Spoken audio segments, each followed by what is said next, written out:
Who is the man of the series? That's the question that we will be answering today because there was some excellent performances during this particular SAA tour. It's unfortunate that it ended in a draw.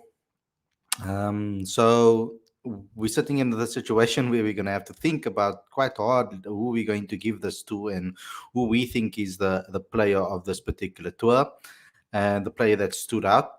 There are a lot of players in contention, of course. There are a lot of players in contention.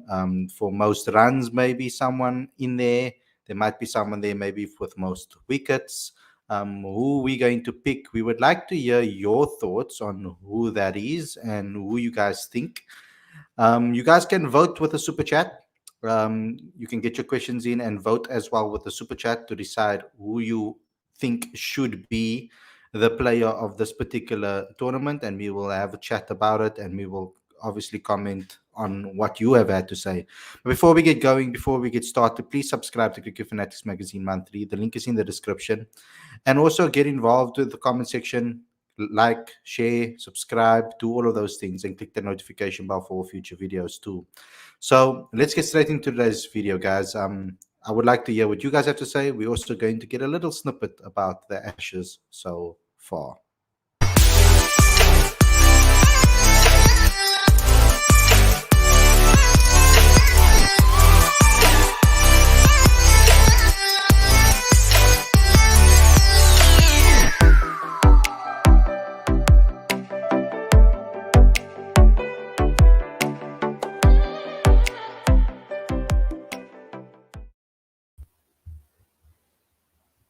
Good evening, everybody. Welcome to Cricket Fanatics Magazine. This is your daily show. I'm your host, Khalid. This is my co-hosts, Aditya and the Cricket Connoisseur, Aaron. And today we are going to be chatting about a lot of things. First and foremost, we're going to start with SAA. We're going to be talking about the SAA versus India A tour quickly, briefly, talking about who is the man of the series. There are a lot of people in contention for this particular series. It can be a guy from India, or it could be a guy from South Africa. You know that I'm gonna be biased, and I'm obviously gonna pick maybe someone from South Africa.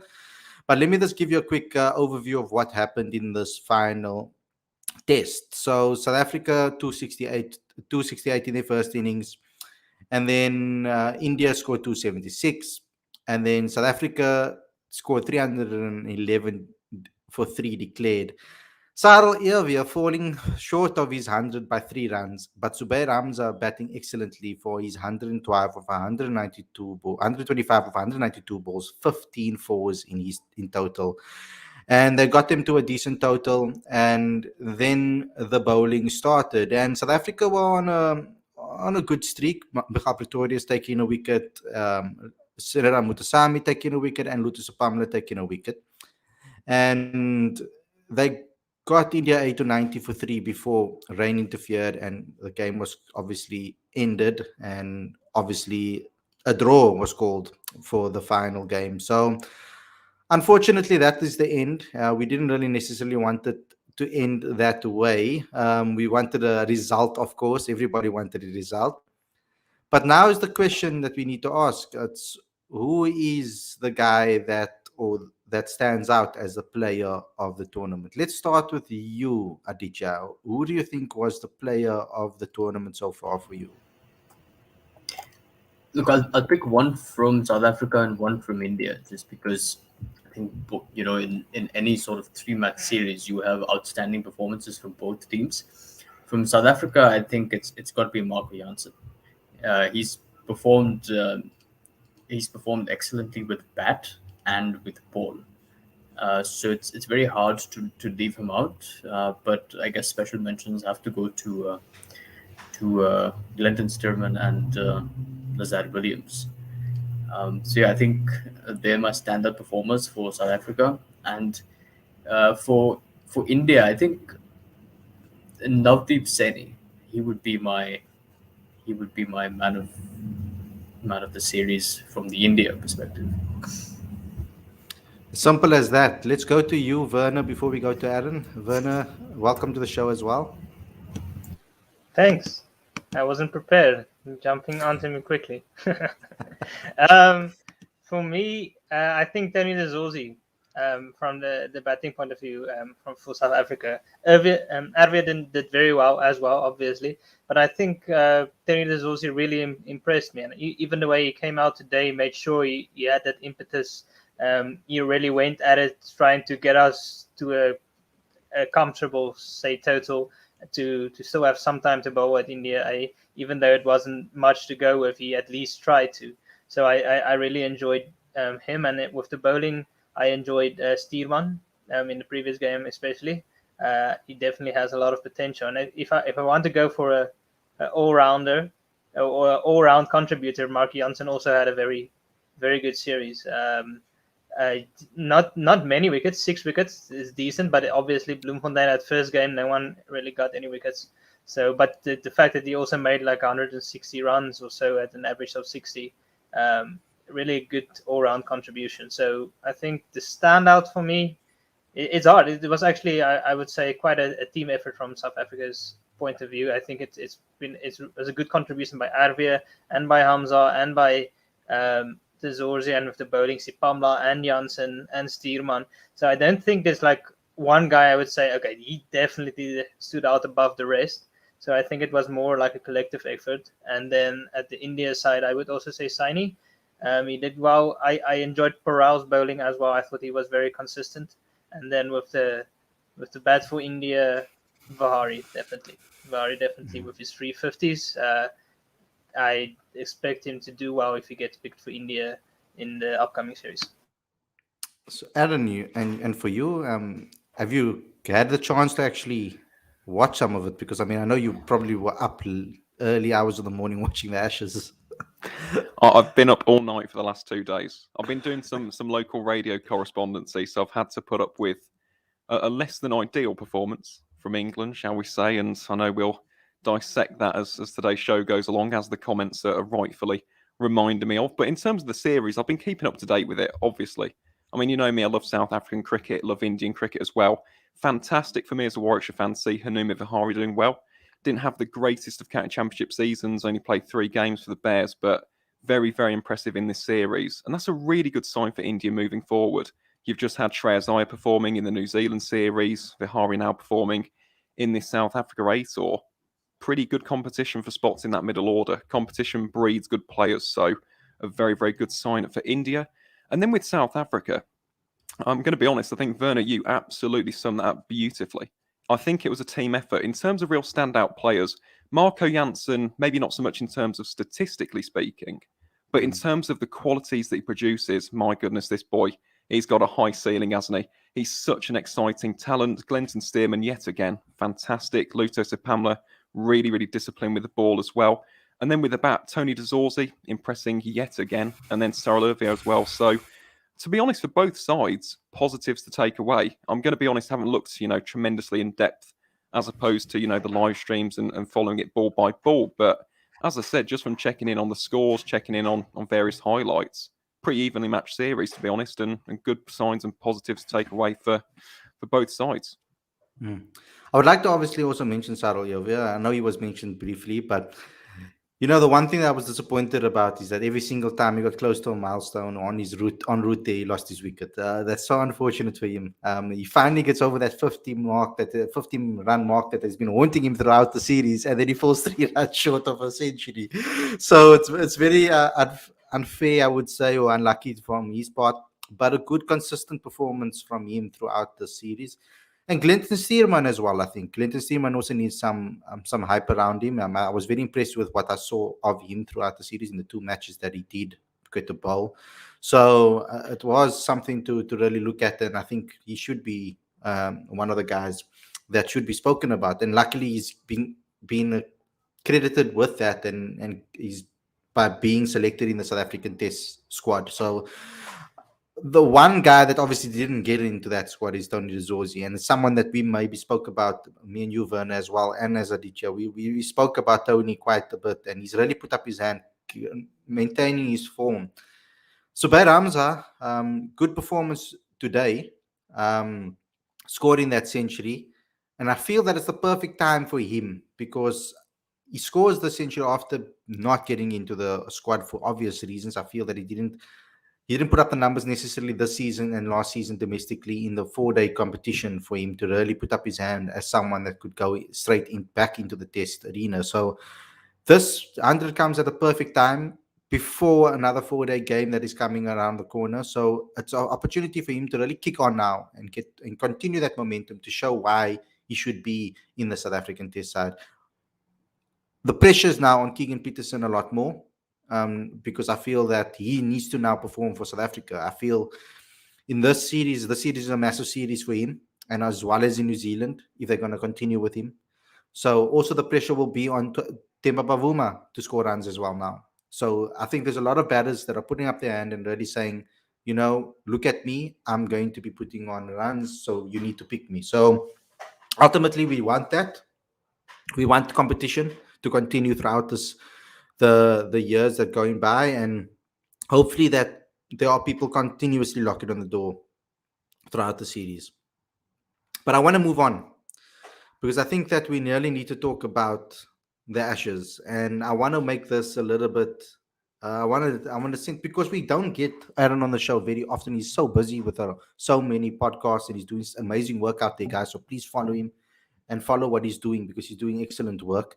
We don't often get him on the channel to come chat to us on a regular basis, so we really need to take advantage of that. So I'm gonna give the floor to Aditya and Vernon to ask Aaron some questions about the Ashes so far. I was shocked actually by the first innings performance from the batters, but let me give it to Aditya first. Aditya, if there's any questions you want to ask Aaron about this, because I feel South Africa can learn from these situations as well. I always said that even though England have a lot of world class players in their side, they are also kind of in a search for their next group of talent that are going to be there for the next couple of years. I think they're also in a transitional phase as well, in a way, to an extent. So similarly to South Africa as well, we're also looking to surround our experienced players with the next best players. So let's talk about it. Aditya, you can start this off. What is your question if you want to ask Aaron? Well, my first question is what did you think of Stark's first delivery to Rory Burns? And my follow up to that is that Burns, of course, has an unconventional technique and an unorthodox technique, and there are plenty of them going around in English cricket in conditions that are, I suppose, slightly easier to bat in Australia. Do you think they need to adapt their techniques a little bit, because clearly their techniques are more suited for English conditions where the ball swings around a lot more? Well, Aditi, I'll start with the first question of that, and that is, of course, the first ball of the series. Now, I've got a fantastic stat for any stats heads out there. That is just the second time in Ashes history that the first ball of an Ashes series has resulted in a wicket. The second time since the 1936-37 Ashes, when Derbyshire's Stan Worthington was dismissed by Ernie McIntosh at the Gabba. So it's taken a long time for that to happen, and I'm going to be honest. I mean, we were so optimistic. We're not usually optimistic here in England. We're quite pessimistic as a people. And there was all this Ashes hype. I bought into it as well. And to be honest, I'm still not, disheartened. I still think we can fight back. Not in this test match, but in the series. It's a long series. But we had all of this hype, all of this build-up.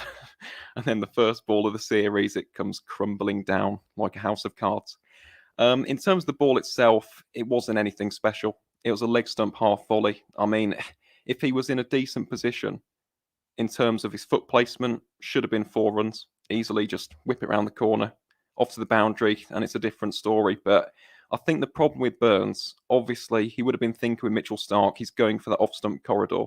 He's going to try and draw the outside edge, and it completely bamboozled him. I mean, there was a bit of swing. There's something which I don't think has been, massively spoken about, but it's not an excuse. That should have been 4 all day long, and it was just a terrible, terrible way to start the series. And then in terms of the second bit, in terms of adapting the technique, absolutely. I think with regards to Roy Burns, he massively overcompensated. That's something he's going to have to be aware of.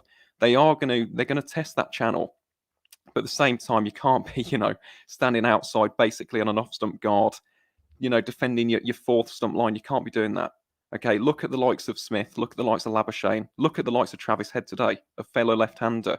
They were very, very conventional in terms of their guard. That's something which Rory Burns has to look at. And in terms of the batting, techniques aside, application. I mention this all the time. Some of the shots were absolutely terrible. They really were. Don't get me wrong, the balls to Joe Root and Ben Stokes, very, very good. You can't really do anything about them, but some of the shots just gifting away wickets in an Ashes series.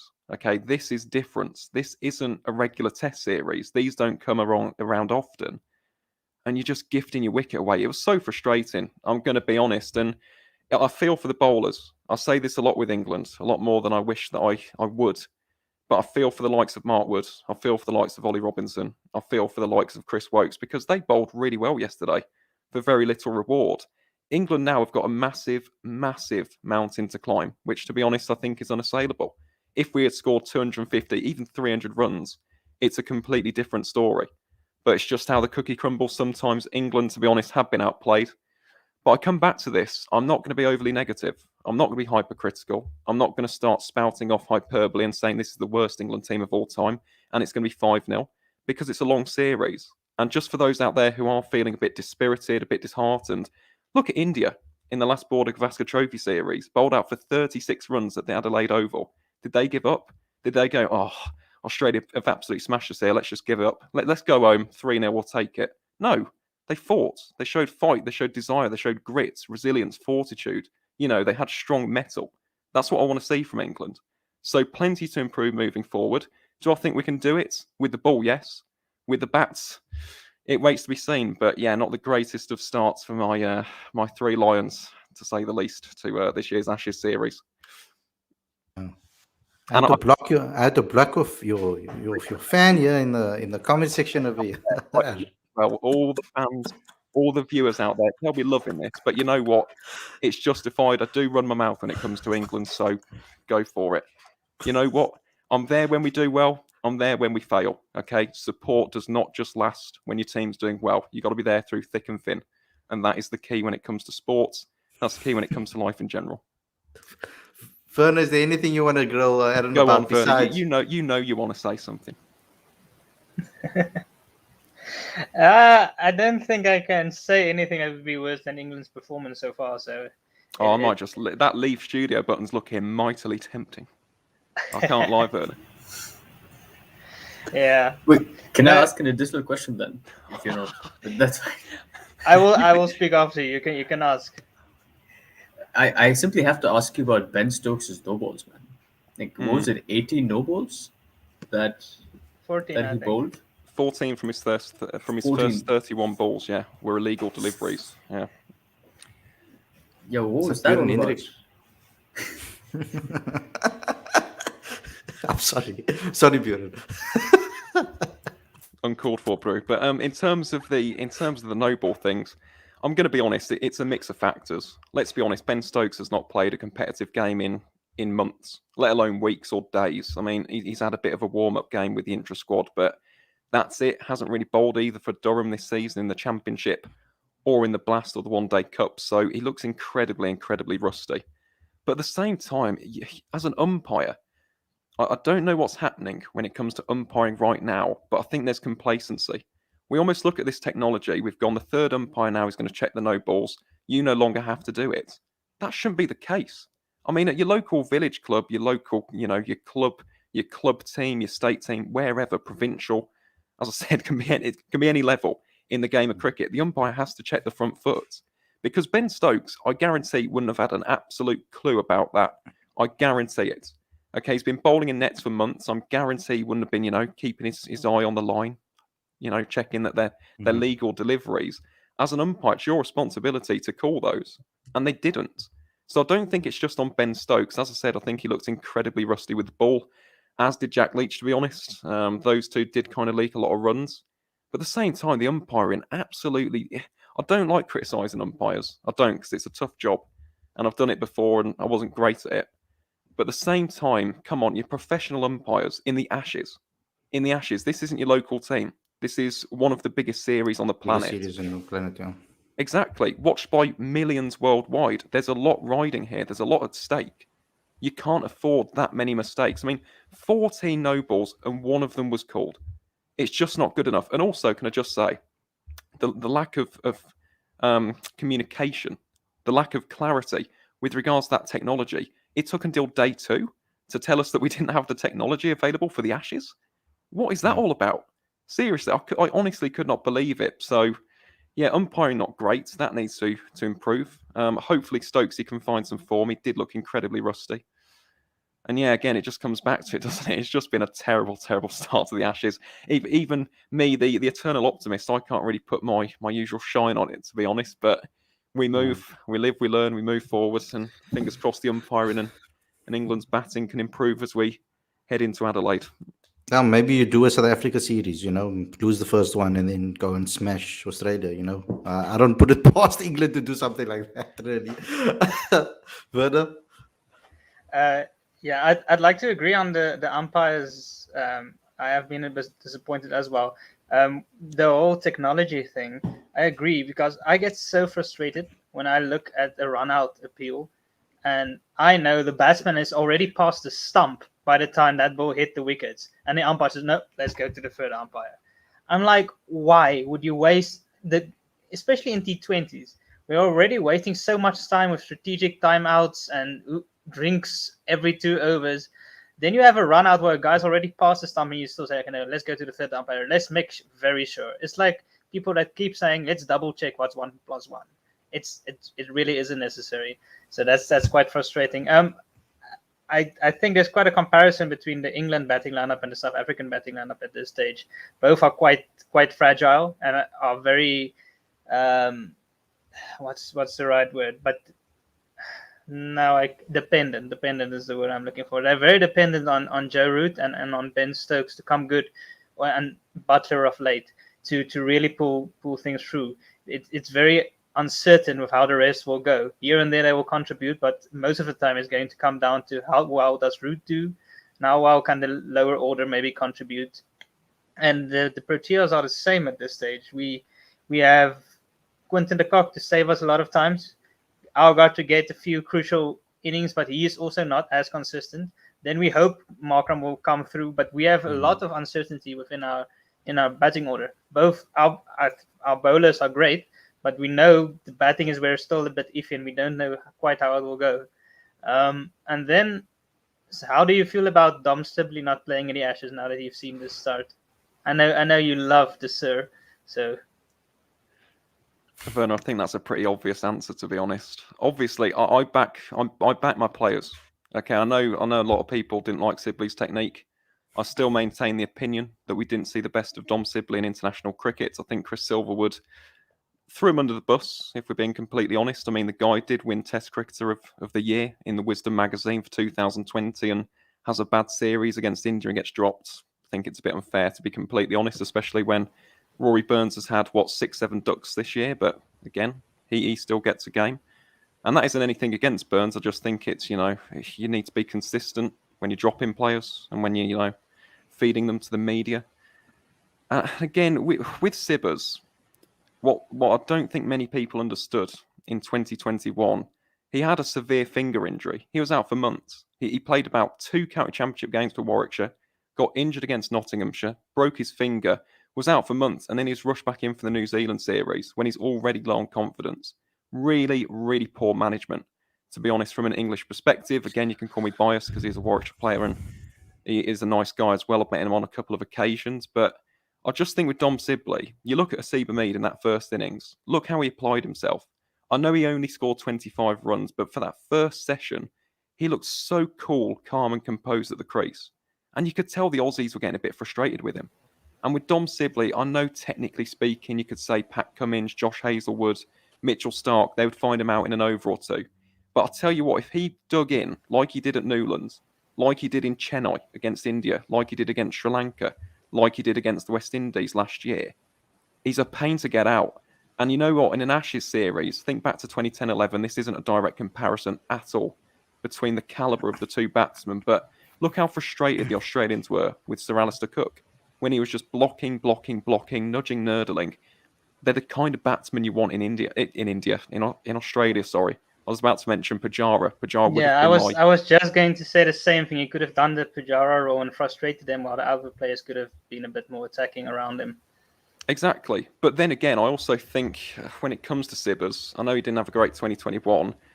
I think he also had to display a little bit of his own identity. I think when we looked at Dom Sibley as the ball sponge, that's something I described him as a lot on this channel, other platforms as well. I think he took that a little bit too literally, as in he would just survive for balls and not score. When you watch him for Warwickshire, I mean, he was fantastic this year. He reverse swept and switch hit against Matt Parkinson, which is quite a difficult feat to say the least. He's an excellent leg spinner, and he made him look, well, as though he was like a novice. It was incredible. So Sibley does have these shots, but I think in the international arena, I think the occasion got to him. The pressure after coming back from an injury got to him as well. And yeah, now we're not seeing him in the Ashes. But with that being said, we can't dwell on that. I mean, he's here in Warwickshire. He's training over the winter. We might see him in an England shirt again at some point in the future. But now isn't the time to talk about Dom Sibley. This is about Rory Burns. He's the experienced one. 2019, he came into this England team. He's had 3 years now to really establish himself. It's not up to Haseeb Hameed. Haseeb Hameed is in his second series in 2021 and his third in general. The first of all being the one against India in 2016. So this is a massive series for Burns now, and he needs to come back firing. There's absolutely no excuses now. He's the experienced figure at the top, because we've looked at the top three at England, and since 2019, it keeps on changing. There's only been one constant, and that has been Rory Burns. We've got rid of Sibley. We've got rid of Crawley. We've got rid of Denley. We're now, people are now saying, oh, get rid of Milan as well. At the same time, are we not going to ask some questions? I mean, Burns is only averaging 32. He's not exactly averaging 40, 45, 50 runs. He really needs to, get his act together in this series.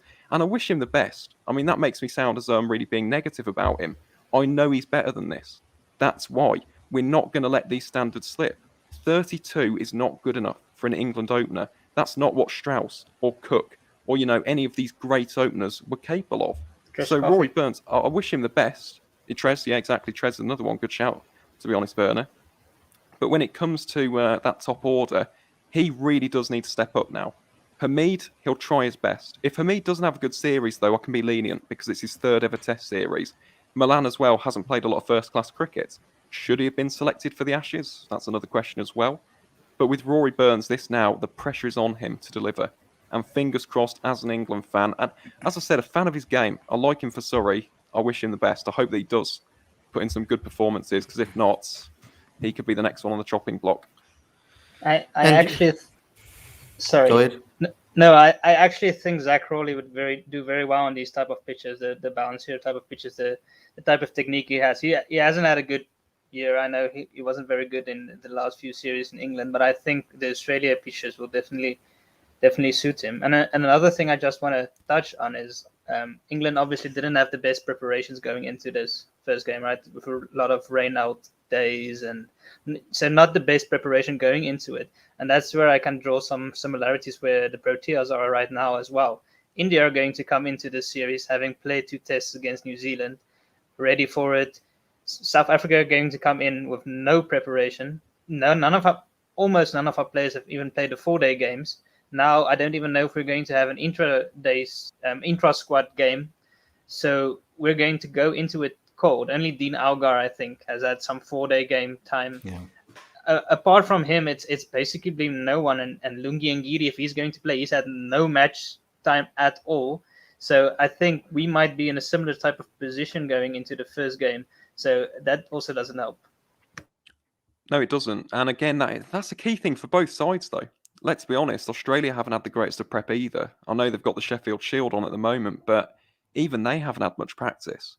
It just seems, I don't know, this year's Ashes, the preparation just seemed really, really rushed for both sides. And again, that's not an excuse for England. Australia as well, I think, massively undercooked in terms of practice before this series. But when it comes to England, again, you can have all the practice in the world. It's about application.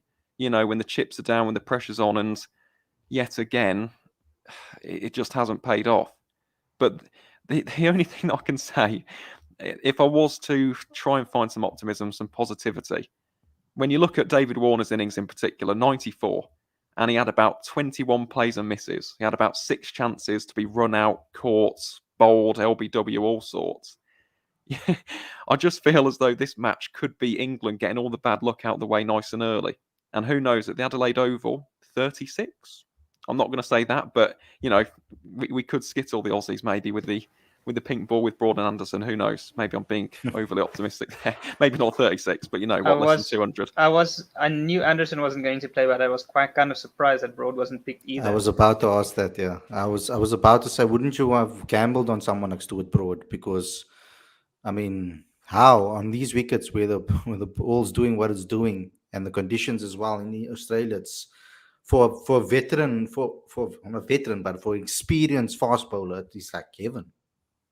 It is, yeah. And to be honest, I was a bit surprised by that. But I think England were, I'm not going to say playing it safe, but trying to learn the lessons from the last Ashes series with the spinner.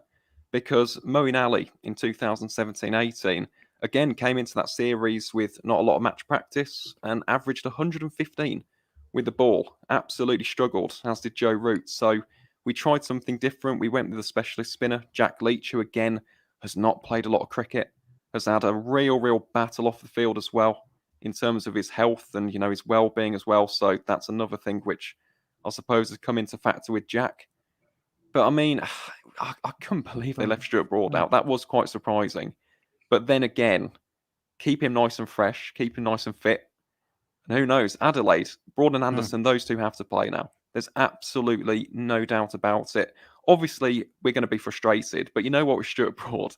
I think back to 2020, and I'm not sure if you saw that interview with Sky Sports when he got dropped. He was absolutely livid. He was fuming. And what did he do the very next game? Went and took 4 or 5 wickets. So who knows? It could be strategic. We could just be, putting the fire in the belly of Stuart Broad, shall we say, for the rest of the series, because he'll watch this now. He'll watch David Warner score 94 and go, he's my man now. Okay, we're getting him. It's going to be 2019 all over again. That's going to be the spark, the catalyst, which ignites the proverbial fire in Stuart Broad. So obviously very surprising. But then again, just to play some devil's advocate, in terms of England's specialist seam bowlers, Chris Wokes, Ollie Robinson and Mark Wood, they didn't really do anything wrong. It's not as though you can say, oh, we would have dropped Wokes, would have dropped Wood, would have dropped Robinson. They were fantastic. We just don't have the runs on the board, and that is why England will, more likely than not, lose this test match and go 1-0 down in the Ashes. Jack Leach, when you got Mr. Joe Root taking 5 in South Africa, why? This is where we could have used Sibley or Benley as well for some leg spin, but yeah, just one of those. I can just imagine Warner's smile when he heard Broad was not going to play. Yeah, you can, but then again, you know what? Sometimes you have series like that, don't you? You do have series where you literally just can't score a run. He's now scored 94. He had better have bought a lottery ticket as well, because the amount of chances he has, my word. I mean, I heard a stat today that he has, and I thought it might be another one today, but he has scored 600s after being dismissed on a no ball. Yep. Yeah, that's and spot on. I'm pretty sure Morkel was at least 2 of those times. Yeah, Varun Aaron was, I know that, as was Tom Curran in 17-18. I think Varun Aaron, that's 2014, is that right, Aditya? Was it the 2014 tour? Yeah, I thought so. Yeah, he was a lucky boy yesterday, David Warner. And then, let's just say there were some celebrations when Ollie Robinson got him out for 94, but I digress. Cool. Okay, thanks a lot, Aaron. Let's wrap this up, Aditya. Final words from you, and then we can close off the stream. I want to just make a quick announcement after you're done. Well, to get back to the SAA versus India A series, I hope India plays a lot of A tours, so I'm sure that this exposure will do them a lot of good. But I hope that this experience has taught the South African players a lot as well, and it only bodes well for South African cricket going forward that they get exposure to A tours and can ultimately become a stronger test team. Mm-hmm. And good luck to England. Yeah. Guys, thanks a lot for tuning in. Hope you guys enjoyed this episode. Don't forget to subscribe to Cricket Fanatics magazine. The link is in the description. You'll get every single issue, including the latest issue, 100% free.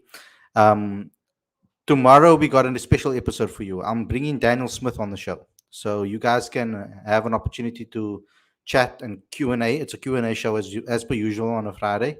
but you guys have an opportunity now to ask someone like Daniel Smith some questions. So I want you guys to ask him some questions, maybe about some of the SA under 19 players that are there. It would be nice for you to ask him some questions like that, so that we can use this particular interview in the magazine, because he's obviously was the previous captain. Now he's too old to be part of the World Cup squad. They knew he wasn't going to be in the World Cup squad when they selected him initially when they said the 19 side as captain. But it will be good to get some insights from him. So you guys need to get involved with the super chat if you definitely want to ask him, because might not get to all of your questions. So get involved with the super chats tomorrow if you really want to ask Daniel Smith any questions. But guys, thanks a lot for tuning in. I hope you guys enjoyed this episode, and I will see you guys again tomorrow with that Q&A session. Take care, everybody. Thanks, Aaron. Thanks, Werner. Thanks, Aditya, for coming on the show. Peace.